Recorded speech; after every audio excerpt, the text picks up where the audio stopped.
I would suggest to investigators, and their time will come, that the entire theme of cyclic impulse, the impulse, a kind of a first-ray word, pulsation being a form of first-ray action. So it's the idea of the third ray, which controls cycles, and the first ray, which controls pulsation. I would suggest to investigators that the entire theme of cyclic impulse be approached from the angle of the group, forgetting, as this is done, the glamour of personality impress. Obviously, when we care too much about our own little selves and fail to see our relationships to our group, and that group having a role in the divine plan, we are distorting the whole picture through a rather petty perspective. I think some of us who have been working this field for a while can feel that there has been a second ray revelatory impulse, which has brought into incarnation many second ray souls. One wonders, once we reach, now let's see, 15 began in, is it 1575? I think if we turn to Esoteric Psychology 1, and we go to page 26, we will see that Ray 2 has been in manifestation since 1575. It's a 500-year cycle, so by 2075, there will be less opportunity along this line, perhaps a withdrawal of the ray. Perhaps we have been involved in a withdrawal of the ray, except for a special dispensation, which correlates with the coming of the Aquarian age, the ending of a great age of Pisces, not only the normal precessional age of Pisces, and the return of the Christ. I think this has stimulated the second ray greatly and will continue to do so throughout the Aquarian age, regardless of this cycle. But we are in a period of the forerunner still for another 12 years, and we are presenting the vision. The quality of the hidden vision is presented by the second ray types, and the vision is indeed hidden from the eyes of average humanity. We are propagating this vision so that the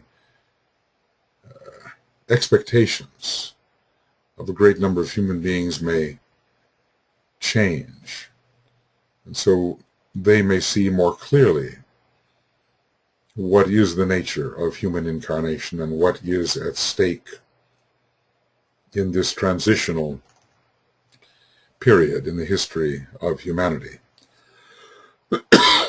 So we are to forget the glamour of the personality impress and think in larger terms, in terms of the planetary plan. The sweep of known history will aid in this. I think there is a historian, I can't remember the name of his book now, but Charles Demotte has written a fine book on this subject of the ray groups coming in at different times of history. Something to be read and studied from the historical perspective. The sweep of known history will aid in this, indicating as it does the possibility of clarification and the usefulness of classifying and isolating group activity and character down the ages. Well, look at the Industrial Revolution, so dependent upon the fifth ray.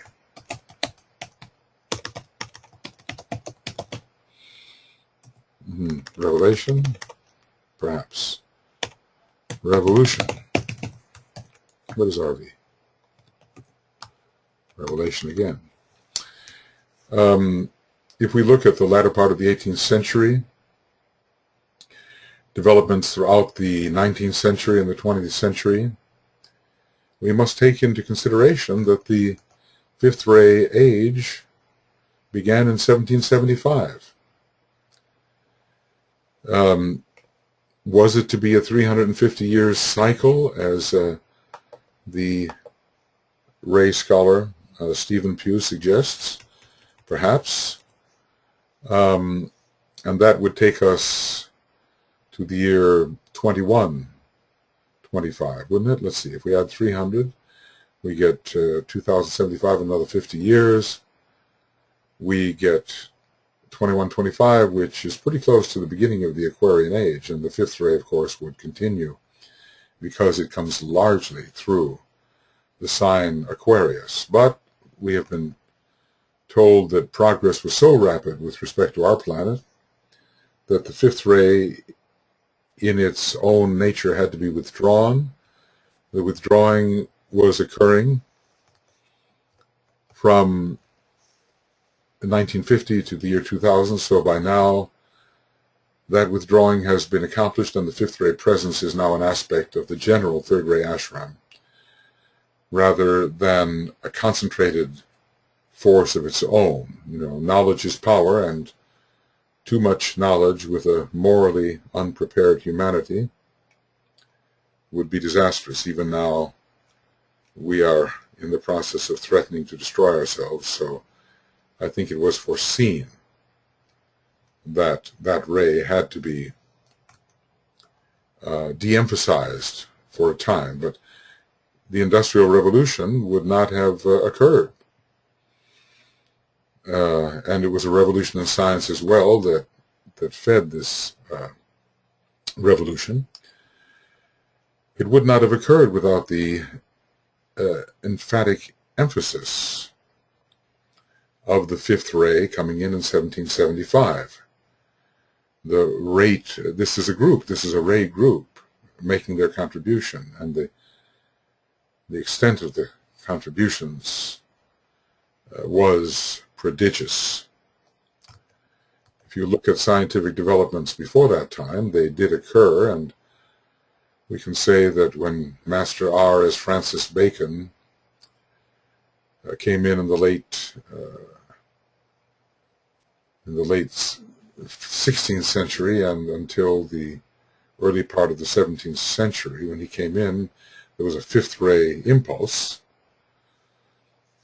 He had a very strongly Aquarian chart with Aquarius Sun, Aquarius rising sign, a rising Mercury in Aquarius. A strong fifth ray impulse came in, but this was the beginning. And the planetary ray cycle, or maybe it's more the racial ray cycle, didn't begin in earnest until 1775, which was some 150 years after his death, his supposed death, if he died in the usual way. We don't know. It is said that he was in the midst of experiments in refrigeration. So I guess he was stuffing chickens with ice to see if they could be preserved. And he caught pneumonia or something of that nature and died. But no, the story that comes from Master R fans is that he was one of his numerous faked deaths to take the eyes of humanity off himself and his work. He is a bit of a mystery man, and someday the mysteries of his appearances and reappearances will be more fully and accurately understood. But there is that fifth ray group making its contribution. And at the peak of the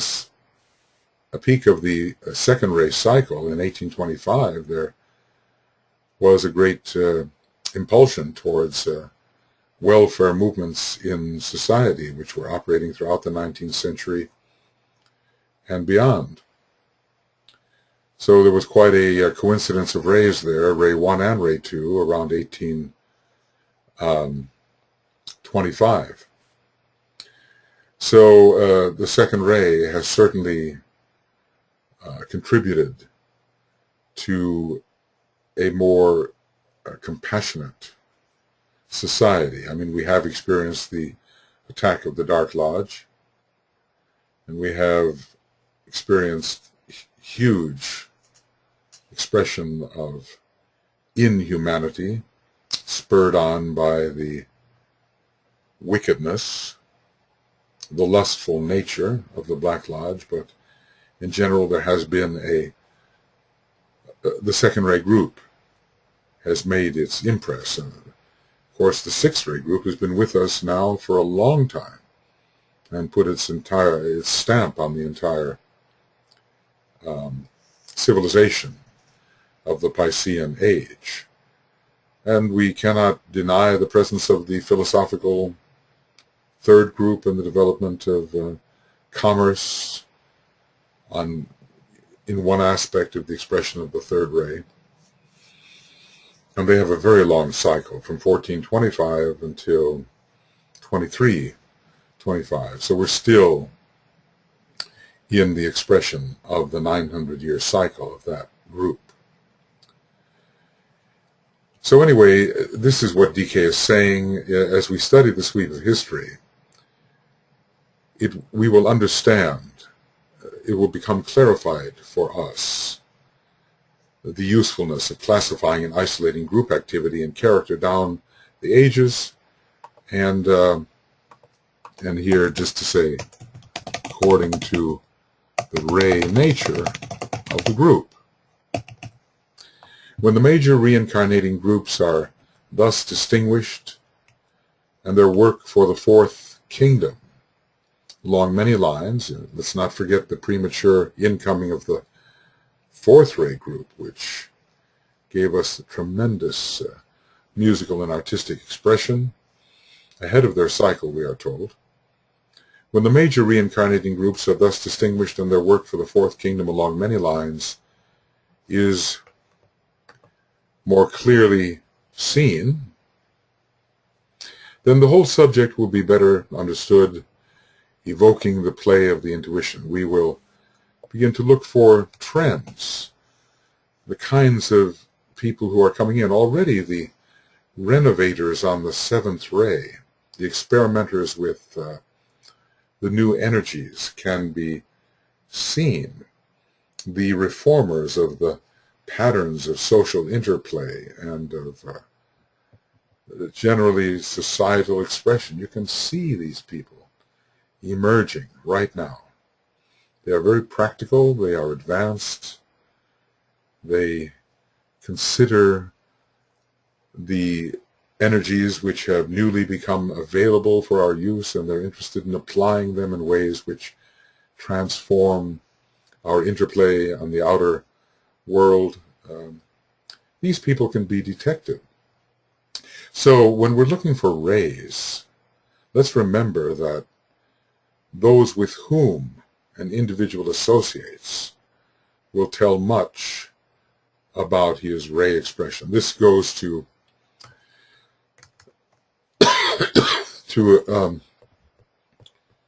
page 335 of Esoteric Psychology 2, and basically he's saying here, very important paragraph really, how do we determine the rays? By certain physical and psychical characteristics here, which will indicate the quality of the higher nature of the person concerned, and also through a study of man's group affiliations as they begin to appear upon the physical plane. This is almost an obvious thing, but sometimes we tend to overlook it. Are we part of the business community? Are we part of the redemptive, educative community? Are we part of the leadership community, part of the scientific community, or the religious community? You know, the way we associate with our peers upon the physical plane, this will tell us a great deal about what our interior rays may be. So when you're looking for a study of how to determine rays, a good little paragraph here in Esoteric Psychology 2 on page 334 and 335 should be consulted. So, we will see that there are major reincarnating groups. And we will assess the quality of these groups and those who are affiliated with them, and we may learn something about ourselves and something about others. This demonstrates a second fact of importance, namely that as yet it will only be possible to trace the progress of advanced souls in incarnation and not trace, at this time, the cyclic appearing of the unevolved. Well, that's really important. But notice again how the Tibetan works with qualifiers. Does it mean that the incarnations of the unevolved cannot be traced? No. But at this time, that's the phrase that tells us that later they will be able to be traced, but perhaps it's not the best use of energy at this time, nor do we have the means at our disposal to do so. So,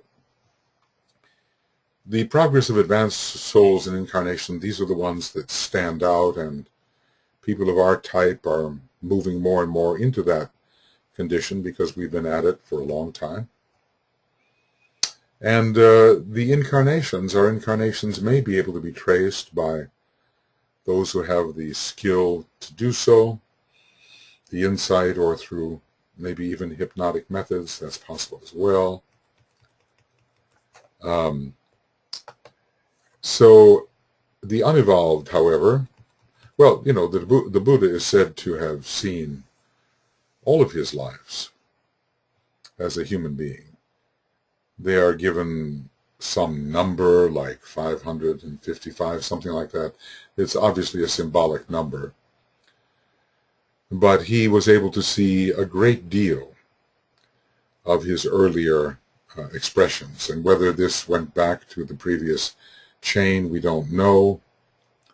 He's even said to have seen his, whether this is symbolic or not, his existence as a tiger, and his spouse or his mate as a fellow tiger. To what extent this is symbolic needs to be determined, but he saw a huge range of reincarnational experiences. But the unevolved are the material units which have to be saved by the more advanced. They have to be offered opportunity to rise. The response to invocation is always there, as with the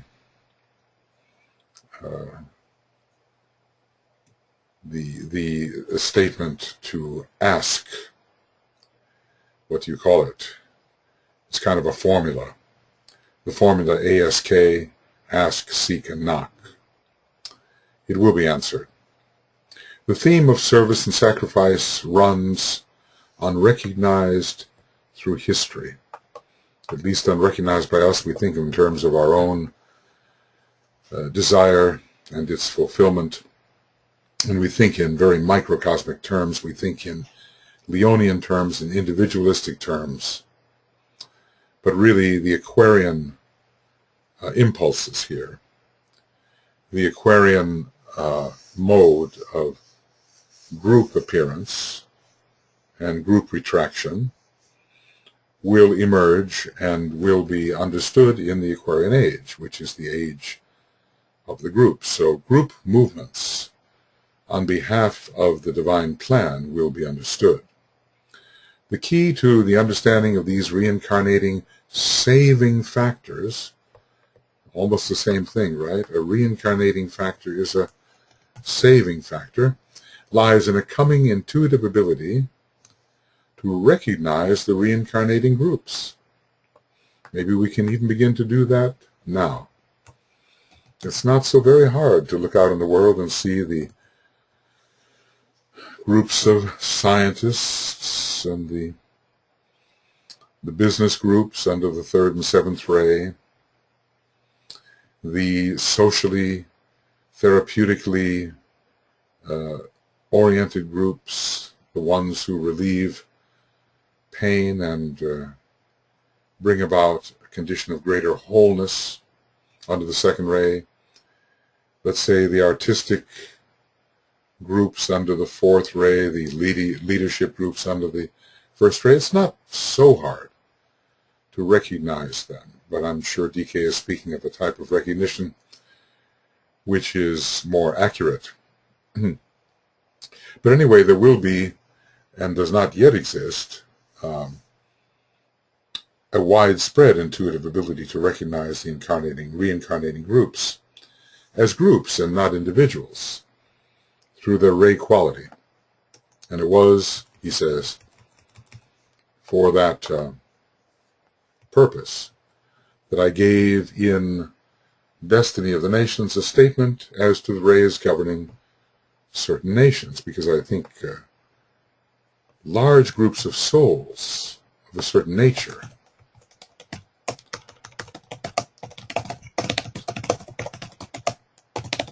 will be found in these nations.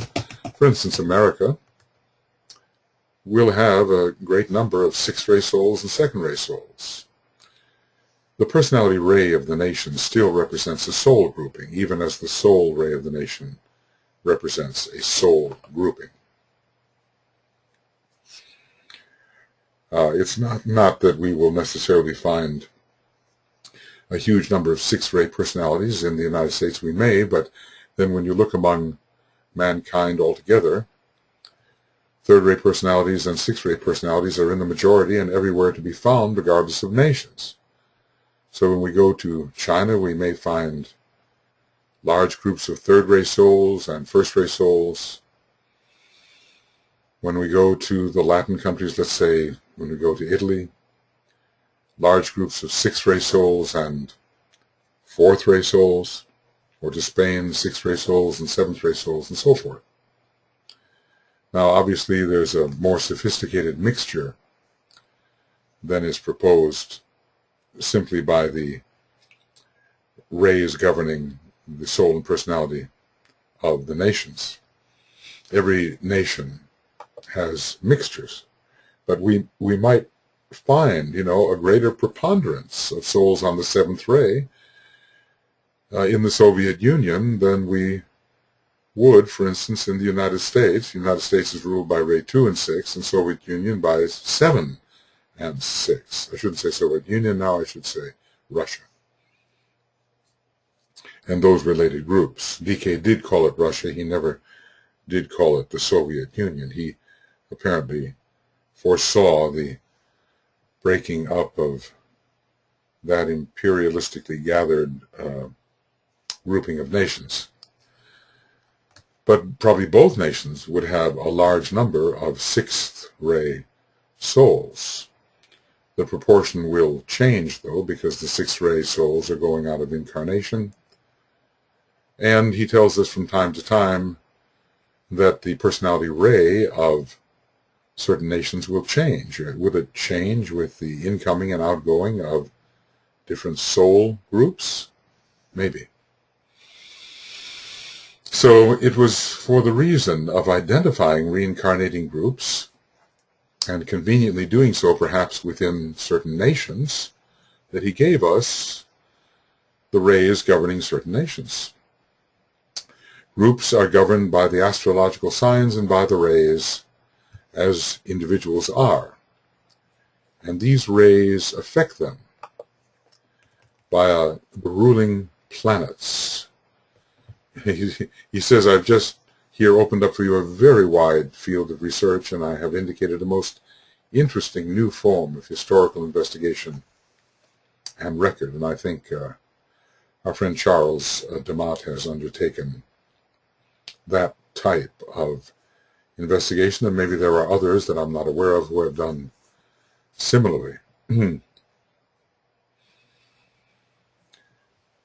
Well, when you study the way that the Tibetan analyzes a nation, you get a great hint as to how you can approach the analysis of the individual.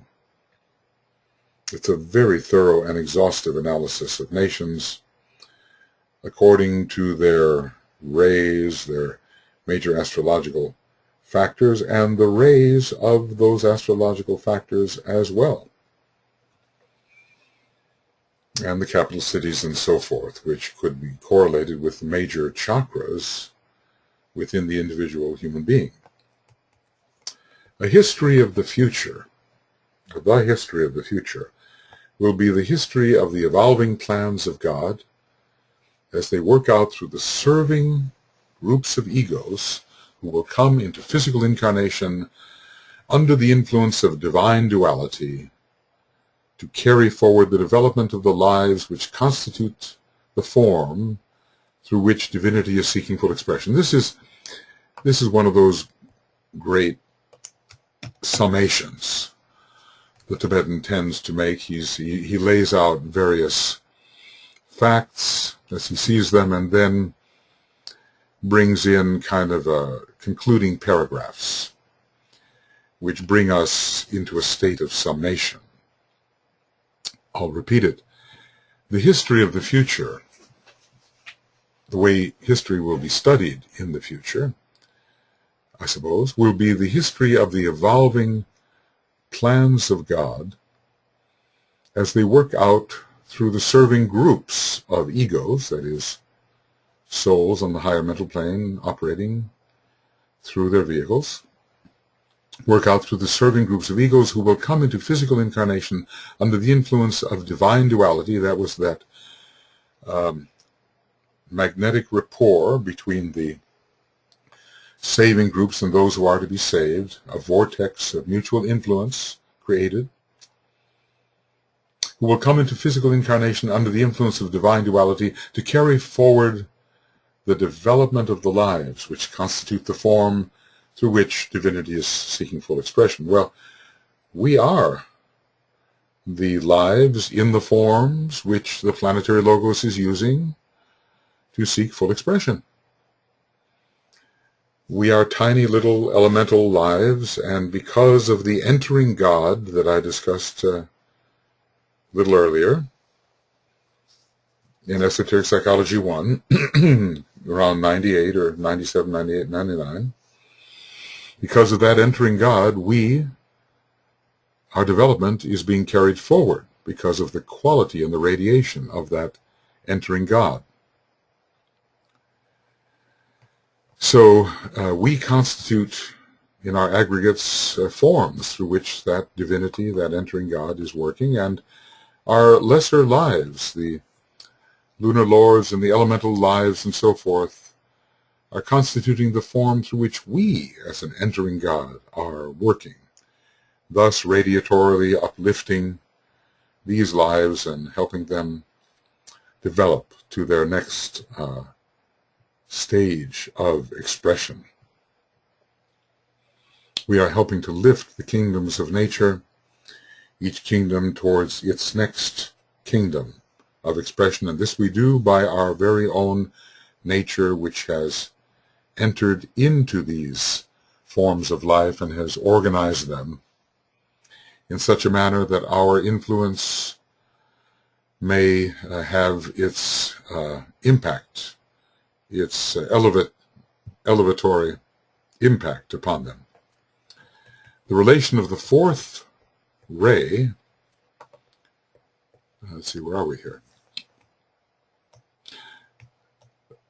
Okay, the relation of the fourth ray to the fourth kingdom in nature, which is the fourth creative hierarchy, or let's just say the fourth creative hierarchy works through the fourth kingdom of nature, but interestingly may also work through lower kingdoms on their way up. The relation of the fourth ray to the fourth kingdom of nature, which is, let's say, at least closely related to the fourth creative hierarchy, is a predetermining influence in all world conflict up to date, and is the cause which has produced the history of war and conflict down the ages. War and conflict. War and conflict through the fourth ray of harmony through conflict. Harmony through conflict. Harmony through conflict.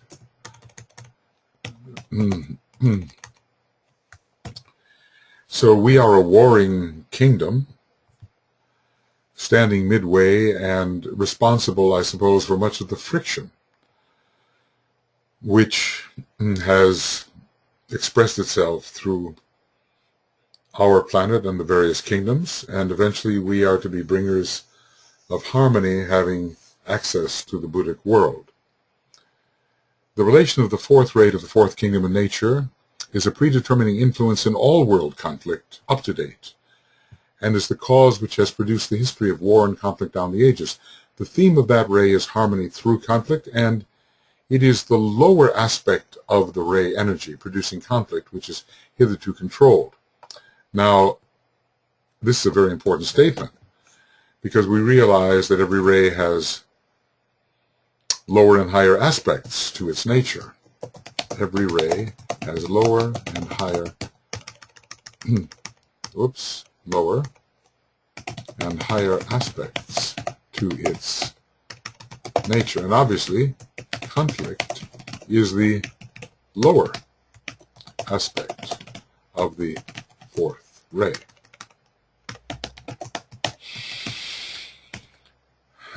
So we could probably go through each one of the rays and find the lower aspects as well as the higher. This is certainly pretty evident in the concrete approach to science that the fifth ray has, and yet the amazing luminosity of that ray applied from the higher mental plane and capable of being applied to all the inner worlds as well. How science is practiced is a much reduced example of what the full potentials of that fifth ray are. But anyway, harmony then will be the higher aspect of this ray of harmony through conflict. We're studying the fourth sign, in which the fourth ray, mediated through the moon, is a powerful influence. So it is the lower aspect of the ray energy producing conflict which has hitherto controlled them for millions of years. He says to us of India that it has been a battleground down the ages. It has a fourth ray personality. And Mars, the planet of war, is exalted in the personality sign of India. So there have been tremendous conflicts, and the great battle, which is symbolic to all disciples of their own internal condition, is the Battle of Kurukshetra, which took place in ancient India, ancient probably Atlantean India, whatever it may have been called at that time. An example of the fourth ray problems of the advancing aspirant and disciple. So the archetypal battle is there, a great symbol of our internal battle which must be won. And the Arjuna situation is a fourth ray situation, indecisive, not knowing how to decide between the warring factions of his own family. That is, of course, his own microcosmic nature. So anyway, this conflict is climaxing now through the impetus of the new incoming Shambhala force. Let's just say so. Conflict is climaxing.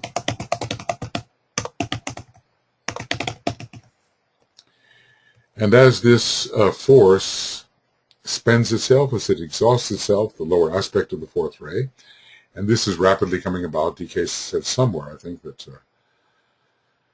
the power of Mars in Scorpio for conflict had reached its apex somewhere around 1945 or 1946 and would be waning after that.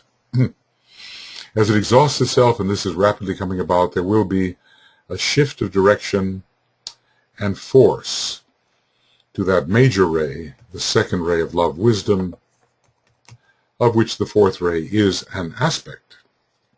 Now, in a way, the fourth ray is an aspect of the third ray, as are all these rays of attribute. We can say the fourth ray is also an aspect of the third ray. But we can see that the harmony part of the fourth ray is in close alliance with the general love-wisdom trend of the second ray, and both are related to the Buddhic plane, the fourth ray, the fourth plane, and the love-wisdom which is found upon the Buddhic plane. Second ray and fourth ray in relation to Buddhi. So humanity itself one day will be found upon a combination of rays, the second and the fourth, the second ray soul and the fourth ray personality. Now it seems that humanity is more upon the fourth ray in its soul nature, with perhaps a fifth ray personality. There are certain hints DK has given which suggest that, but one must be perhaps more sure. Anyway, the second ray energy is very potently focused through the constellation Gemini via the planet Jupiter. Now, we could say not so in normal astrology. In astrology, it's considered that the expression of Jupiter is in detriment in the sign Gemini, but from the esoteric perspective, they both have a powerful second ray alignment. Jupiter, second ray, Gemini, a second ray constellation. So the second ray energy, although it is largely today coming through the constellation of Virgo, as it does come through Gemini, it is focused through Jupiter. This is an interesting and important statement, the kind of thing you only get with esoteric astrology. And sometimes when I think about the Tibetan and what he has done for humanity and for all of us, one can think of him as kind of a representative of this Jupiter and Gemini energy. A great comprehensive understanding of interrelationships presented along the second ray line. We shall then have the inauguration of a long cycle of beneficent development. Well, many fourth ray souls will be coming in under the monadic aspect of the fourth ray, which will be appearing in 2025. And there are hints that something of its nature was already appearing in 1924, 1925, almost 100 years ago. So will we have to expend and exhaust the conflict side of the fourth ray when these souls come in, or will it have been largely already exhausted? Will there be in this 21st century decisive wars at the conclusion of the age of Pisces, which will allow the higher aspect of the ray to be expressing in the age of Aquarius? Let us see. There are so many things that have yet to be accomplished before the reappearance of the Christ can actually occur. And it will take time for these developments to establish themselves. So I don't think we can look for the reappearance of the Christ immediately, but perhaps within, well, it's useless to speculate because he knows the time and the hour, depending upon the conditions within humanity and the planet which he sees. But I don't see how it can be 2025. At that point, perhaps some planning can occur for the externalization of the hierarchy, which must certainly precede, to a significant measure, the reappearance of the Christ himself. So anyway, there will then be, as this conflict side of the fourth ray gives way to the harmony side, and we are discussing this in terms of the fourth sign, Cancer, and in terms of the mass consciousness, and in terms of the moon, which has a lot to do with the conflict side, I think, of the fourth ray, because the moon is generally the opponent of the soul for a long time until the soul overpowers it. We shall have the inauguration of a long cycle of beneficent development. There's the word beneficent. It's a Jupiterian word, right?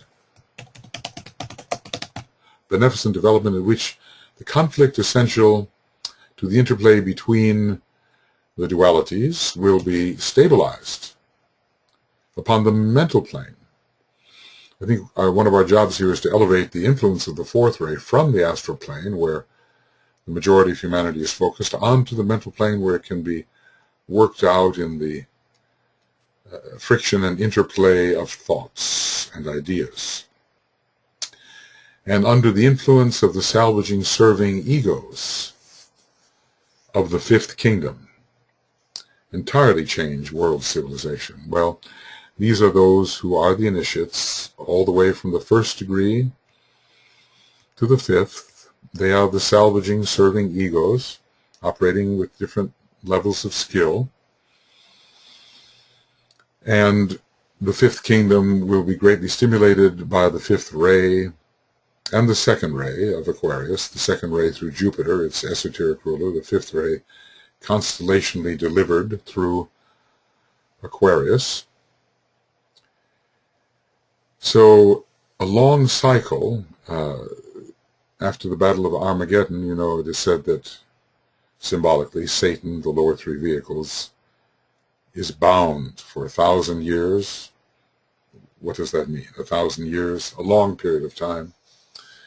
And right development can occur, although he did say that Saturn would rule the first 720 years of the Aquarian age, and it would be an age of a period of difficulty, the beginning of the age of Aquarius. But still, perhaps beneficent development will occur, and certainly by the time Mercury in the second decade takes over, within the age of Aquarius, there will be a situation more conducive to raising the conflict to the mental plane. Even now, we have to do this because we have the threat of the war of ideologies occurring once again.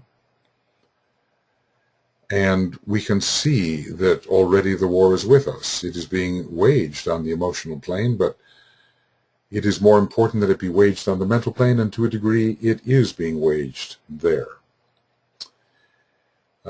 In the forums and discussions of human beings, it must not be allowed to precipitate in a wholesale manner onto the physical plane. Otherwise, we have the threat of the destruction of humanity and a huge retardation of human and planetary development as intended by the plan. But we make our own destiny, the Tibetan tells us, and so we are no longer children who necessarily hope for an intervention which will save us from ourselves. The thing is, of course, help is present. We are told that the Christ is doing all he can do, I suppose legitimately and within the law, of course, all that he can possibly do to avert a final war. Now, if the fourth ray in its conflict nature precipitates onto the physical level, rather than to be elevated onto the psychological level, that final war, with all of its destructive possibilities, is indeed a potential. So we have to fight hard to make sure that doesn't happen. It is valuable also to remember that in the studying of the ray forces and their effects in Cancer, we've been studying the fourth ray pretty much here, we must do so from the angle of the mass mind and from mass reaction and not just that of the individual. So larger wholes are involved here. Let's just say the mass of human beings is Atlantean.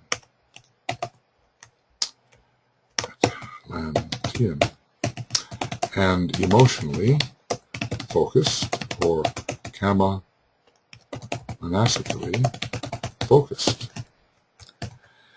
So great conflicts can embroil the mass of humanity at this time.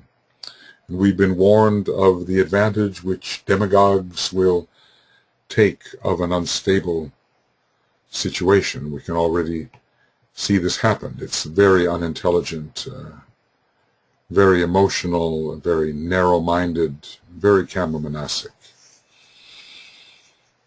We have to be aware of the effects of the fourth ray in the Mass at this time and help move it towards harmony. To this end, the incoming of the power of Libra in the planetary horoscope, we are told, should contribute some degree of stabilization. So, going on, of Cancer, this is one of the signs of synthesis. It is a cardinal sign. Maybe all of those cardinal signs are synthetic, but in Cancer we read that the whole is seen as one, and there is a great embrace of wholeness under exalted Jupiter and boundary dissolving Neptune. The whole is seen as one. The whole may be experienced as one. This is one of the signs of synthesis and of a relative fusion. It's much involved in the preparation, in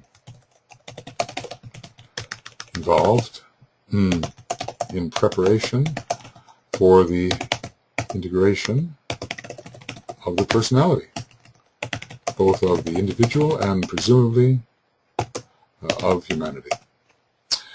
So a sign of relative fusion, but it is a fusion on the lower level of the spiral and connotes the fusion of the physical body and the soul, but only in the embryonic stage and with the psychic stage still unindividualized. This is an interesting statement. I guess I'm thinking somewhat of more advanced Cancerians. Maybe it'll be possible for the soul to work out upon the physical plane, but the psychic nature, the mass reaction of the psychic nature still resisting soul infusion. Does the mass reaction of the psychic nature still resist soul infusion? What is the lower psyche of humanity driven by? Certainly not by soul impulsion yet, but still pretty much by forces found within the desire body and through the lower chakras, especially the desires of the solar plexus and the sacral center, where the ancient fearful reactions are found, ancient desires and fears in the sacral center, we've been told. So it is the stage of mass reaction to the incoming sons of light. It can produce anticipation, hope, fear, rejection. I think among many six-ray groups, the incoming of the sons of light, the solar angels, that the six-ray groups identify with a negative Lucifer, light bringer, are causing all kinds of rejective reactions at this time. It's as if the solar angels are being rejected by the six-ray group, and only God will serve, or Jesus the Savior will serve, whereas the individually oriented Savior, the solar angel, is rejected, and with that, man rejects responsibility for his own salvation. He will not work out his own salvation. He will still be a dependent via the sixth ray on the intervention of a Jesus or intervention of God through his Son. So we certainly have to encourage the responsibility of the individual to work out his own salvation by recognizing the solar angel and its cooperation within his system, and the accessing of that type of energy, and the responsible aligning of the vehicles and consciousness of the man with that higher example. We have to encourage this. Well, okay, we have a little more that we can do here before our hour is up for this stage. So there are relative degrees of fusion involved in the Cancerian energy. As I say, for some, it can reveal the fusion of the whole and all the factors within the wholeness. For others, it will be a fusion with one's mother country and patriotism and so forth. There can be a fusion of the vehicles into a fourfoldness that is ready for the glorification of the entering God, for increasing soul infusion. But there is also, as DK is telling us, an early level of fusion. The physical body and the soul. The physical body has been produced by the soul, but it is not really soul infusion. And the psychic stage in individualized days is still unindividualized. In other words, man does not have a recognizable, individual, developed psyche. The body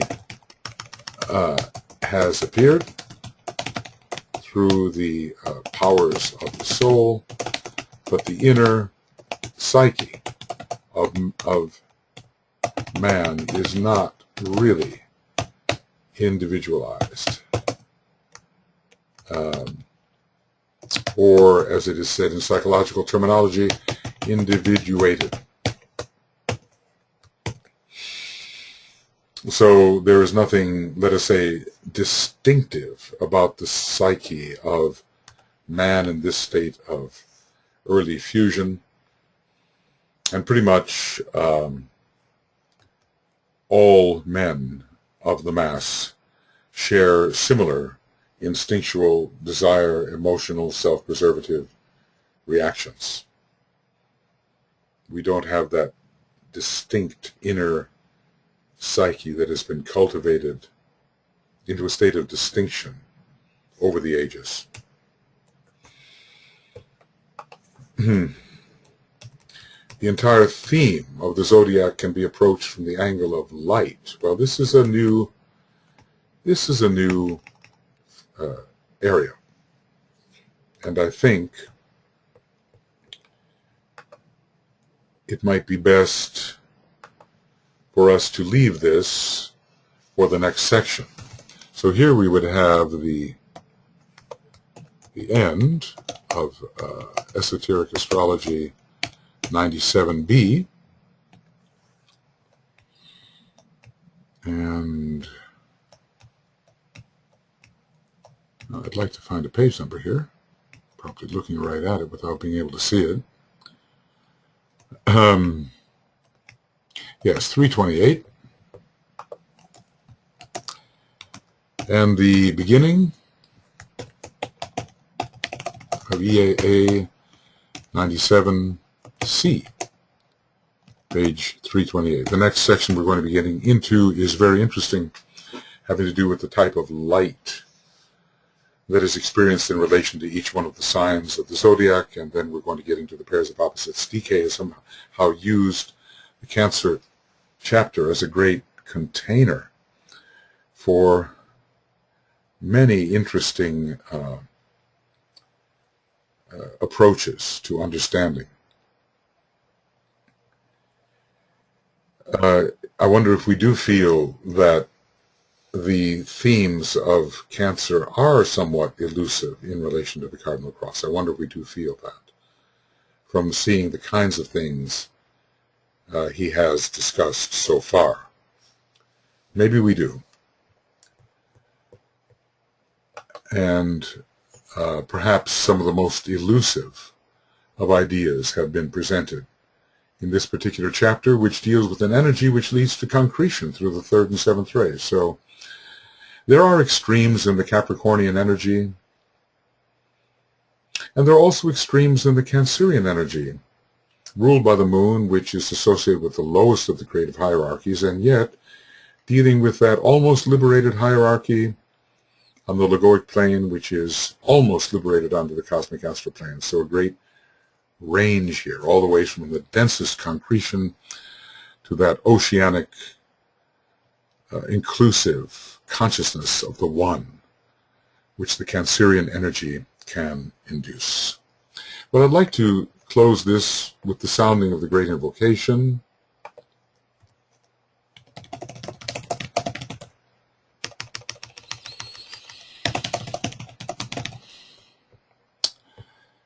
which is fitting after every so often, after one of these programs. So let's do that together.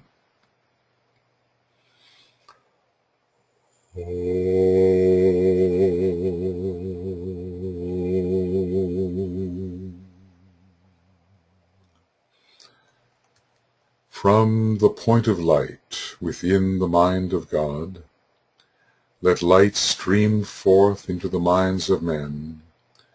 Let light descend on earth.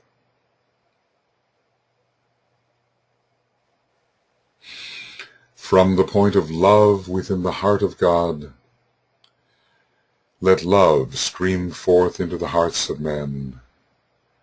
May Christ return to earth. From the center where the will of God is known, let purpose guide the little wills of men, the purpose which the masters know and serve. From the center which we call the race of men, let the plan of love and light work out, and may it seal the door where evil dwells. Let light and love and power restore the plan on earth.